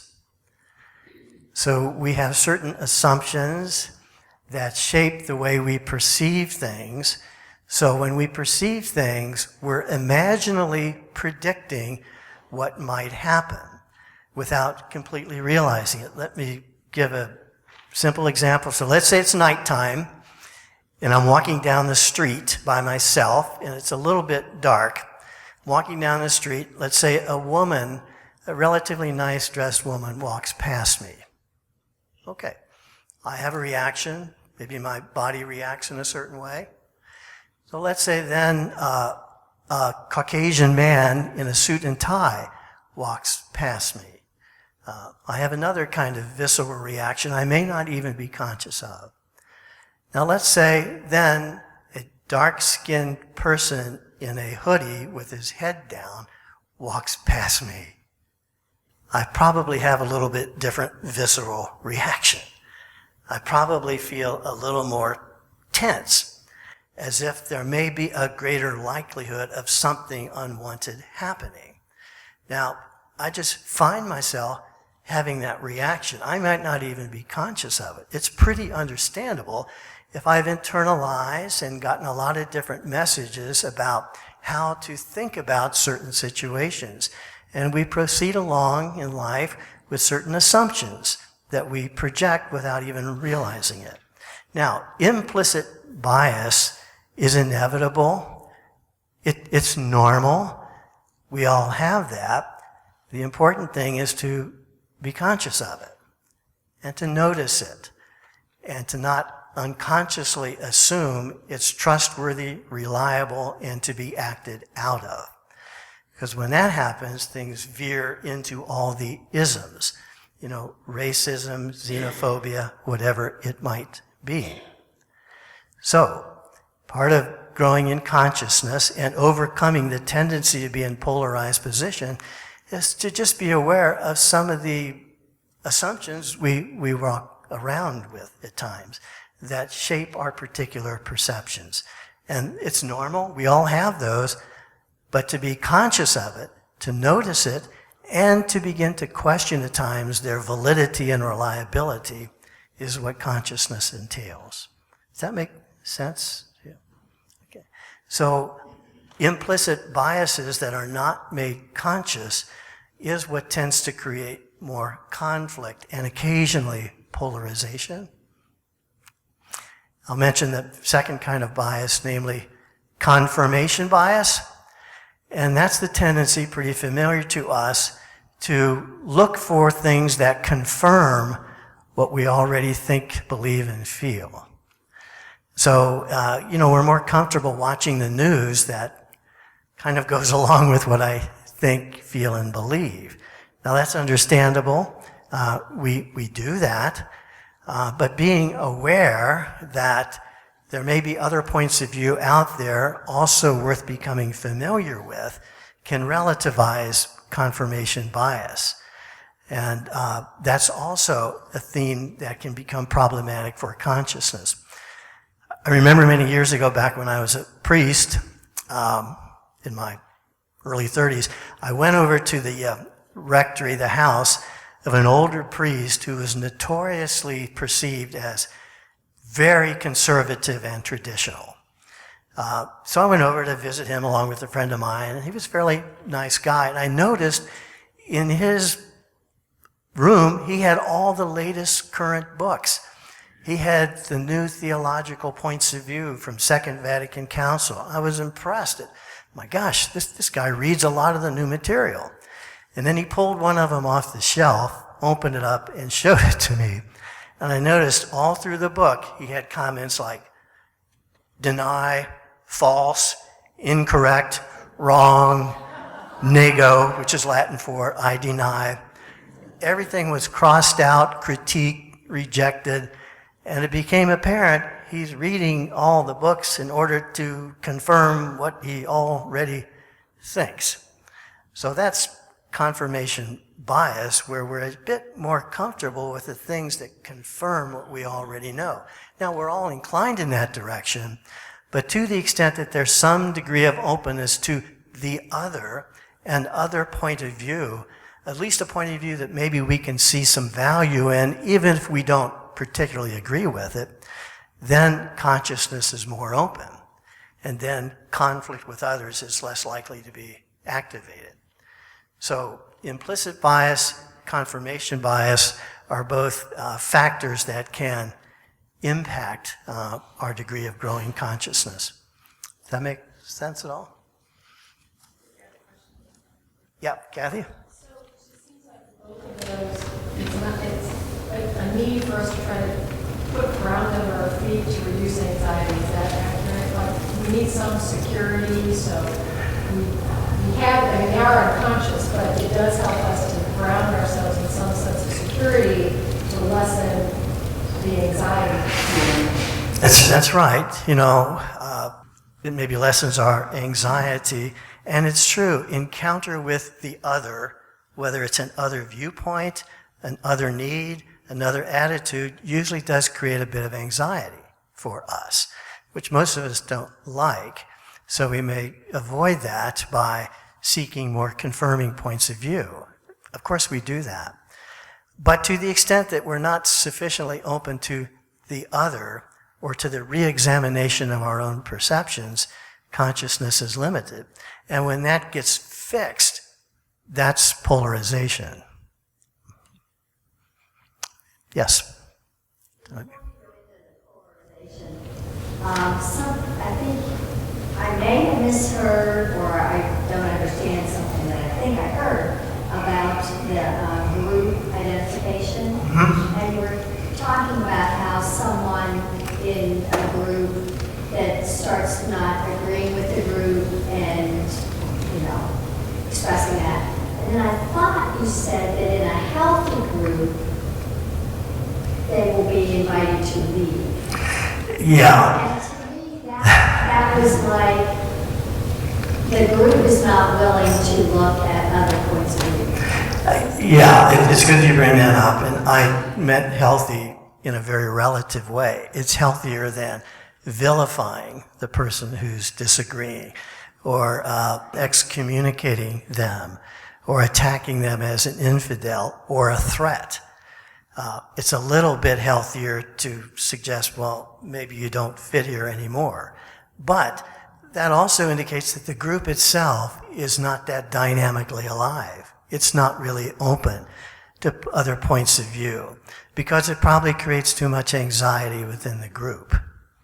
And therefore there's a tendency to dispel those who are now embodying the shadow. Points of view, attitudes, dissenting notions that feel uncomfortable to the group, but certainly an indication of a very healthy, dynamic, growing group is it's open to that. And it assumes that the group itself and what it's about and what it believes and what it does is going to keep transforming and changing. And the members of the group are not wedded to a particular identity they're trying to always preserve. So by asking someone to leave indicates they're not really. Correct. Right. It indicates just that they're not really open. And I guess all I was wanting to suggest is that may be a little bit more respectful way than vilifying the person. But you're right. It's not the sign of a healthy, dynamic, growing, transforming group that's open to emergent consciousness. Yes. Back on that, I might challenge that a little bit. So far as, I've seen group dynamics where one individual has been so disruptive that they are ruining the group because they no longer allow the group to grow because they are so adamant you have to, it's my way or the highway, and they start controlling everything. And so in that situation, the standing up for yourself thing that we were talking about earlier, where asking someone to leave might be the healthiest approach for that group to take. Yes, I think that's a good point, and that's certainly true. It's certainly quite fine for a group to continue to define what its identity is and what it does, what the purpose of the group is and what it's not. So a group may decide, well, we're not equipped to deal with the issues you seem to be bringing here because we're not a therapy group or something like that. So we feel it might be best for you to find more what you need in another setting. Yeah, that can be a very conscious decision where a group recognizes that someone really is not going to find what they need in that particular group. So yeah, that's by no means unhealthy. Yes. Would you share some examples of a way to interrupt confirmation bias or things that might happen that you might become aware of? Yes, ways to interrupt confirmation bias.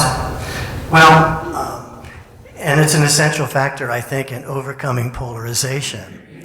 And that is, if I can tell myself, however uncomfortable it makes me, I want to explore and try to understand the other point of view, or at least understand why some people hold that point of view, which maybe makes me angry. But I'm encountering, let's say, some part of the cultural shadow, because there are certain persons that hold that point of view, that have strong feelings about it. So the more I can allow myself to try to find out more about that, try to understand where that comes from, because somewhere within that there are some values. There are some things that are important to the people who hold that point of view or who are engaged in that behavior. That helps us overcome confirmation bias. So we're willing to approach, look at, reflect upon, try to understand something that is not completely aligned with our own preferred point of view. And that's essential to overcoming polarization. Overcoming polarization only happens when at least one side is willing to try to cross over and understand where the other side is coming from. Yes, and then I'll come back to Christopher. Susan. Can you speak about cults, about the need to belong to a cult and give up your own thinking, your own point of view to follow someone out there? Yeah. Well, the phenomenon of cults, I think when people join cults, it's because there's something their soul needs that they're initially seem to finding in this group of people. Maybe they're finding love, support, welcome, acceptance, an identity, something I can join, belong to, and have a sense of what I'm about in my life. So the initial step into a cult or into any group that may at some point become very narrow and rigid is, I think I'm finding something of what my soul longs for. So the unconscious is speaking to me even in my decision to join the cult. But of course what happens in the cult is my own consciousness keeps growing as I discover maybe other needs that maybe the cult doesn't support, or other points of view that now make sense to me, and I find that there's no place for them within this group. That's when the cult becomes oppressive and violating and in some ways dangerous. And then the process of extricating oneself from that cult that was very important to me is quite difficult for many people. So, is that related to that? Mm-hmm. Give up their own thinking to someone else. Yeah, you give up your own thinking to someone else, and at certain times in our life we all may do that. When we're young, children give up their own thinking to their parents. I remember our own son when he was about 2, and it was election time. We'd talk about the election or who we're voting for, and he would say to us, "Who are we for?" So obviously his thinking is whatever our thinking is. Well, he's 23. We don't hear that anymore. It's much more, why would you say that? That doesn't make sense. Would you ever vote for the other party? And when have you? And why did you do it? And why don't you do it more often? That's not what do we think anymore. So, but there are times developmentally where because of our own needs for security or support, we may actually rely upon the viewpoint of the group. And that can be okay for a while, but it's only going to be for a while, because as our own consciousness develops, we're not likely to be completely identified with the group. Okay, Christopher? I just want to suggest a couple of perspectives that I think may go a little deeper into this obstacles. The first would be that of Wilhelm Reich, whose work certainly deals with the first two elements, trauma.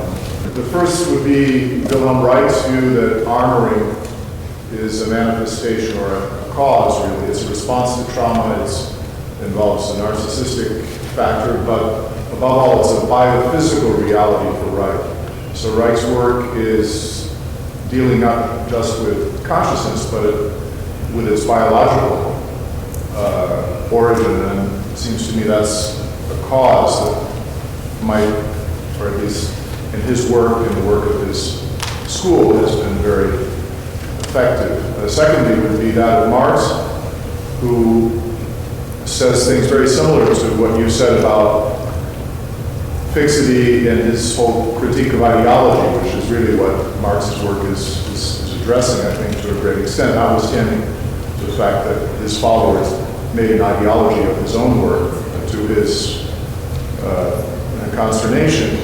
It does seem to me that looking at the demographic in this room, considering our own economic position, most of us, there is a tendency of our class identification, a willingness to overlook the sources of our wealth and the extent to which we ourselves maybe are involved in parasitical, economic, and predatory collective behavior that maybe we'll look to atone by identifying, for example, with the polarizing politics of, say, the Democratic Party, as though this were a way of, again, overcoming what is really a mystification that we perpetuate by our unwillingness to look at these very material realities that are the basis for our physical existence. Okay, well, you certainly made some good points with respect to Wilhelm Reich. You're saying that he argues for the biological origin of certain trauma, or that it's... The trauma is really held in the body and remembered, as recent work is showing, I think, and that it can only be addressed therapeutically through a biophysical approach. Yeah, I think that makes a great deal of sense. The notion that the body itself knows or carries the reality of one's story. And there are many theorists that believe, of course, the body carries consciousness. And so paying attention to what the body is saying to us is another medium for consciousness. And oftentimes that may be garnered through a kind of therapeutic process that deals with the body directly. I think that's certainly true, and I would say consistent with Jung's own view. Now, you also talk about groups like Caucasian, white, often called more privileged folks, and certainly to be aware of how our circumstances, our socioeconomic status shapes our point of view is crucial. That's part of the implicit bias. To be able to reflect upon that and be willing to look at other points of view, or even to try to understand how groups that are reacting to that or protesting that or rebelling against that, what are the values being articulated in that counter movement? That is part of the movement toward consciousness. Thoughts or comments? Yes. As a therapist, you must have dealt with narcissistic people, extreme narcissistic persons. And have you had any success? And if so, how has that taken place? Yes, I certainly have encountered persons with varying degrees of narcissism. Sometimes haven't worked with them very long, frankly. An awful lot turns on whether there's a certain capacity for mutual acceptance between myself and them, and whether that creates the opportunity or the possibility for some degree of self-reflection. And if the person can engage in some degree of self-reflection, hopefully because they feel cared about and accepted enough by me, sometimes, yes, they do make some progress. But for persons who are pretty entrenched in a narcissistic personality disorder, it's pretty difficult. And the resistance to perceptions that are other than the ones they're striving to maintain, self-perceptions, create quite a bit of resistance, and it's hard to work with such folks. Okay. All right, before we take our next break, why don't we step into the psychic polarization issue, which we've already begun to talk about. Okay. I put down there a quote from Jung that every process that goes too far immediately and inevitably calls forth compensation. So a basic principle of Jungian thought is that if one opposite is overdone or overly valued, it will sooner or later bring about a protest from the psyche. So for example, the person who is a workaholic constantly has a high probability of falling into burnout. So they'll fall into the opposite experience of being unable to work at all. So any value that's over-regarded, over-esteemed, over-served in our psyche, at some point will evoke or call forth from the unconscious the opposite value we're not appreciating. And that's part of the whole movement toward wholeness that's innate within the psyche. Another example, let's say a person who is strongly identified with the need for order and control and living life in a rational, organized, controlled, orderly way. A person who is trying to live that way in the extreme will sooner or later be overwhelmed by emotion. And the emotion is usually anxiety. They'll be overwhelmed by anxiety, which is the reminder from the unconscious that they simply cannot control everything. There are too many variables and complexities in life. We can't live life with complete control, complete order, and the effort to do so, if it gets too one-sided, starts to create more anxiety. That's oftentimes the root of obsessive-compulsive dynamics, where a person starts utilizing compulsive rituals in order to try to regain control. But that usually ends up reinforcing the underlying anxiety. So, from Jung's view, and this is what I try to put down here, all neurosis, if you will, which is just a word for mental and emotional difficulty, all of it derives from a split within the psyche whereby one resists or rejects an opposite factor. I may resist or reject a need of mine that I'm not paying attention to, a desire I have that maybe I feel I shouldn't honor, maybe a fear that I'm trying to stay away from, maybe a belief or a doubt. But whatever it is that's too much resisted or suppressed will create a symptom. And the symptom is the way in which it forces its way back into my life. So anxiety keeps telling me, I can't control everything. None of us can. And being willing to accept or embrace that alleviates the anxiety and modifies my excessive expectation that I can be totally reasonable in control. If I burn out at work, that's a symptom telling me, oh, I've kind of been living one value too much and neglecting the opposite. So the woman who has the dream of the person biting her as a vampire is discovering that she has undervalued her own needs and the life is being sucked out of her. So, if that's true of individuals, it's also true of groups and cultures.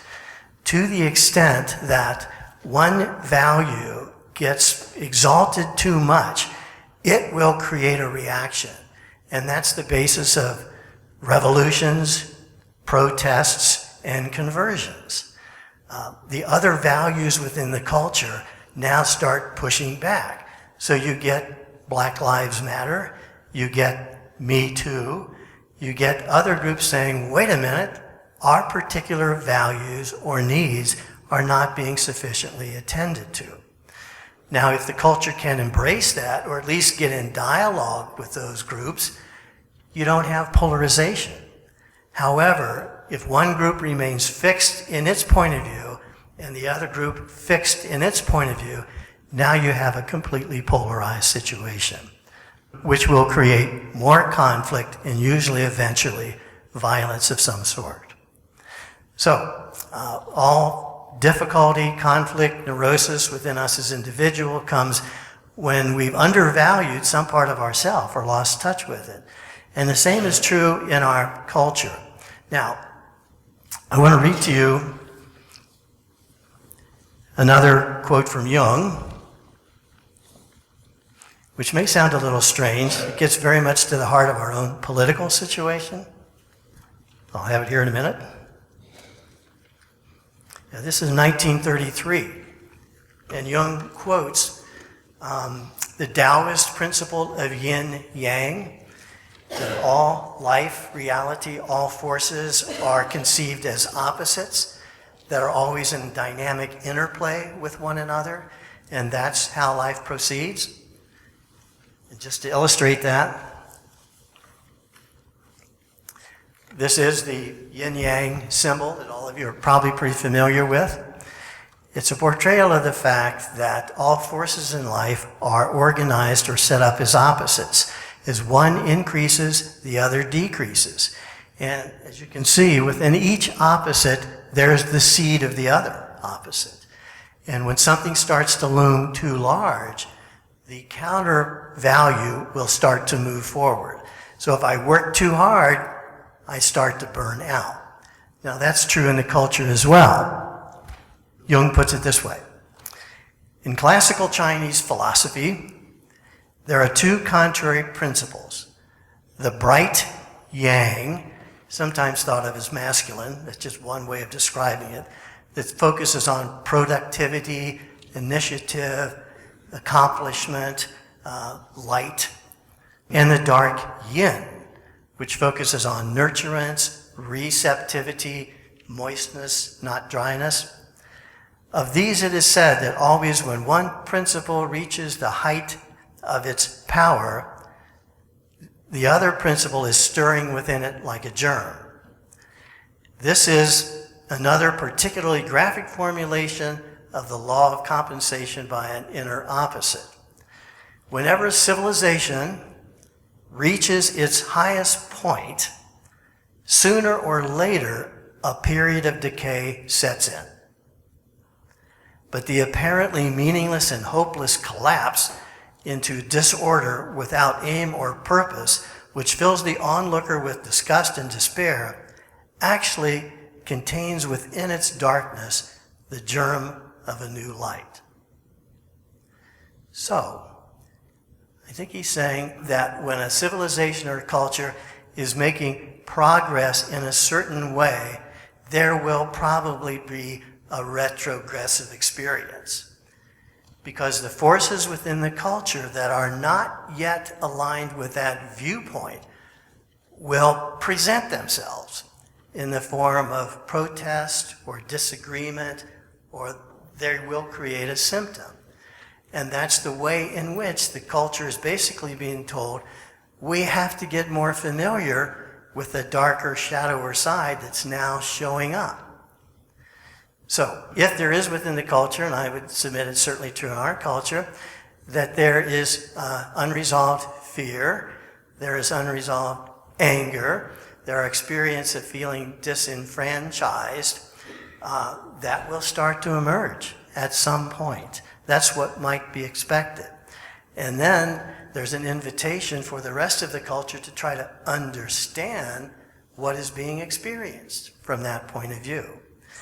It's also the case that where there are folks being very much influenced or shaped by fear or anger or a sense of being disenfranchised or in a devalued position, they will likely look for a champion, someone who seems to understand their plight and seems to want to champion it. And there is a tendency to get very strongly identified with such a champion. It's a way in which the culture is being shown there's another shadow side that needs to be listened to, understood, approached, dialogued with, so that what they're experiencing gets a chance to be incorporated in the total picture. Does that make any sense to all of you? So it's what's true of the individual psyche is true of the collective psyche. If something has not been listened to within ourselves, or has been insufficiently valued, or is maybe even wounded from the past, at some point that's going to present itself to me in my experience. And then everything turns on whether I can approach it, rather than repress it, be angry about it, and try to get rid of it. The same is true in our culture.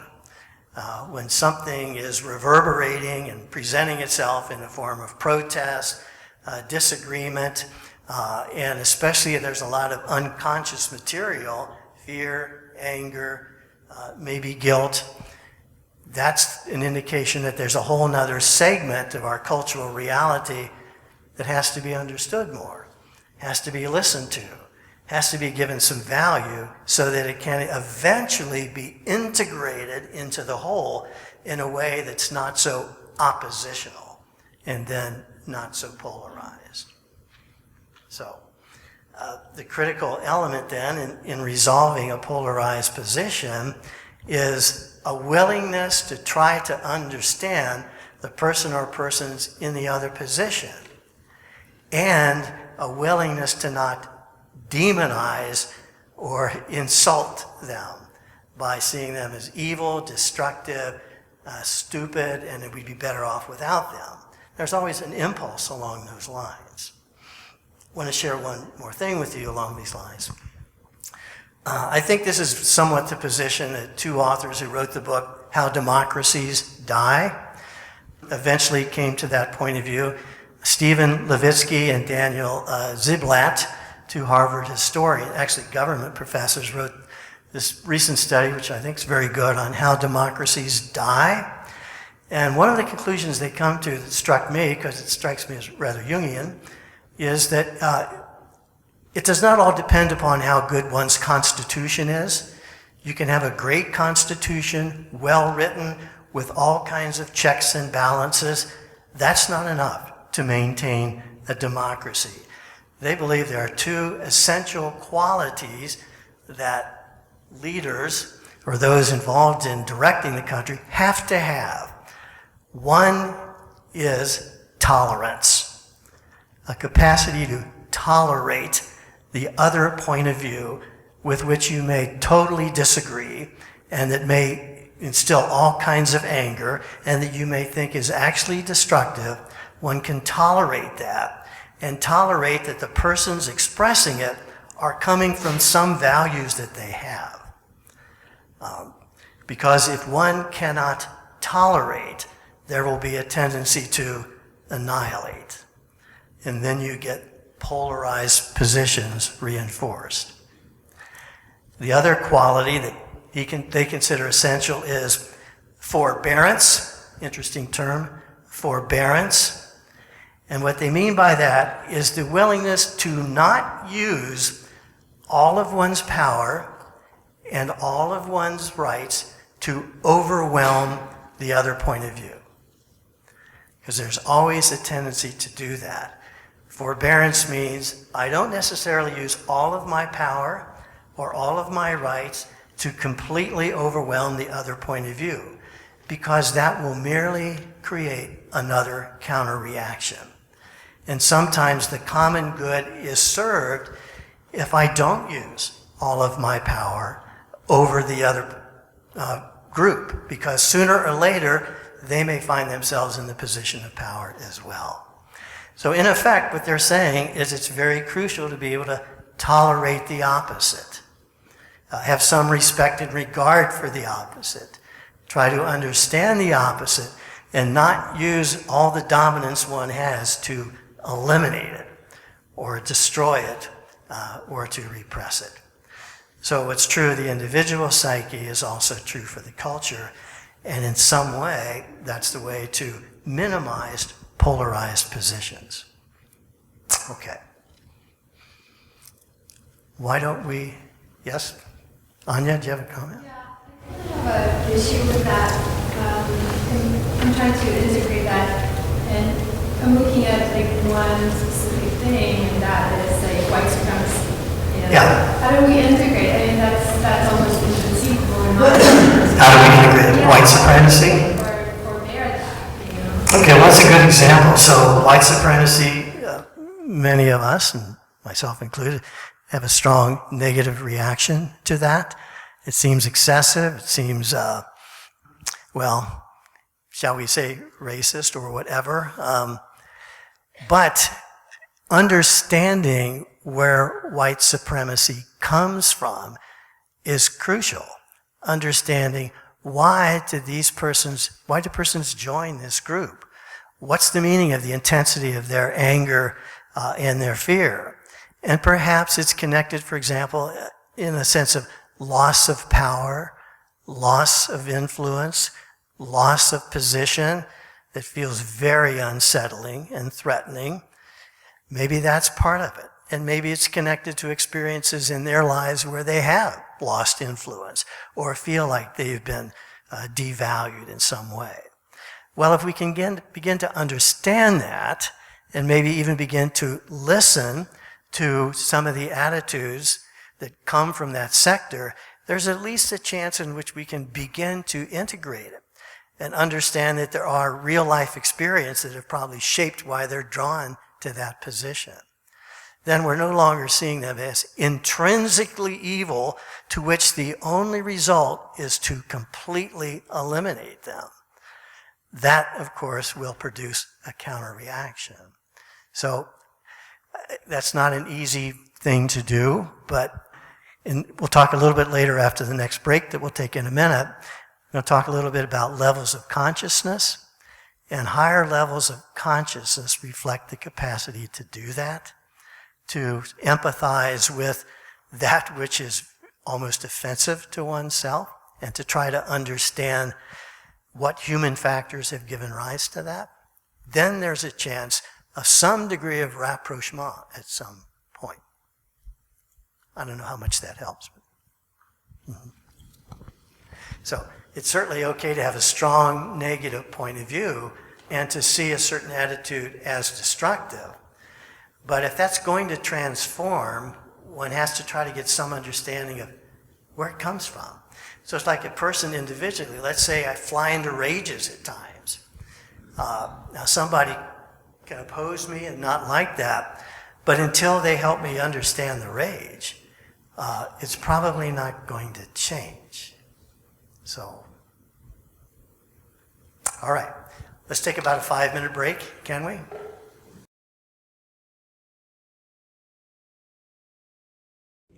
If we could gather back, we have about 15 or so minutes. So in our remaining few minutes, there's just one last area I want to point to for a few minutes, and I want to listen to what all of you have to say. On the 4th page, the last page of your outline, if you look at item B, levels of human consciousness, trying to summarize there the way in which various theorists talk about growth in consciousness, or what gradually higher stages of consciousness look like, what they manifest as. So, as you may know, persons like Lawrence Kohlberg, James Fowler, David Hawkins, Ken Wilber have tried to talk about degrees of consciousness to give us some kind of a sense of if we're actually growing in consciousness or awareness, which means we're able to embrace a larger number of realities for our own reflection and to be influenced by those. They try to differentiate some of the characteristics one might see functioning at the higher level. So I want to just mention those if I could. So namely 4 seem to me to capture so-called higher levels of consciousness. David Hawkins, for one, talks about degrees of consciousness that from 20 degrees to 1,000. And persons who are functioning at level 1,000 are some of the great spiritual leaders of history, certainly Jesus, Buddha, and others. He actually maintains that, according to his research and study, that 70 to maybe 80% of the world often function at level 200 or below. And a major turning point in the development of consciousness happens at level 200. Now, what happens at level 200 and above are the 4 items I mentioned. So first of all, a person or a group has the willingness to examine various points of view, particularly those that are other or foreign or threatening to one's initial viewpoint, that one may continue to not agree with. But there's a willingness to explore, try to understand, find whatever value there is in that point of view, even if one still considers it to be not entirely desirable. So this entails movement beyond apathy, guilt, fear, and anger. Now, according to Hawkins's schema, if persons in their lives, oftentimes unconsciously, are largely influenced in their perceptions and behaviors by apathy, hopelessness, by guilt, by fear, by anger, by greed, or pride. Now, we all know some of those things, of course, but if those are the dominant factors in how persons perceive reality and function, they're functioning below level 200. And that leads to projections onto the other. So the source of one's fear or guilt or anger is often to be perceived as coming from outside of me. And that often leads people to feel sometimes in oppositional relationships to the other. And of course, it's the kind of consciousness that tends to foment polarization. Now, at levels above 200, you tend to get this willingness to examine other points of view that comes from the realization that my own point of view is obviously limited. Of course, I don't see everything, and of course, my view is shaped by my own background, but I'm willing to examine other points of view because I know that brings me more in touch with larger segments of reality. And one is willing to do that regardless of whether the other person or their group does it in kind or not. So maybe I'm trying to understand people are still very rigidly positioned, but I'm still willing to try to encounter, understand, find what's moving in that point of view. I'm no longer saying, I will do it if you do it as well. One no longer functions from that viewpoint.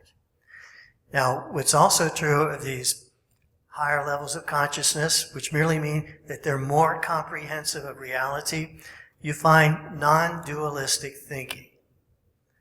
There's an awareness that good, bad, right, wrong, subject, object, masculine, feminine, are not completely opposite realities, but always move back and forth. What's good in one way may actually be bad in another.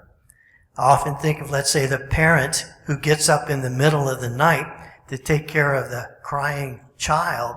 That is certainly good for the child who is responded to and helps that child internalize a much more positive view of life and the world.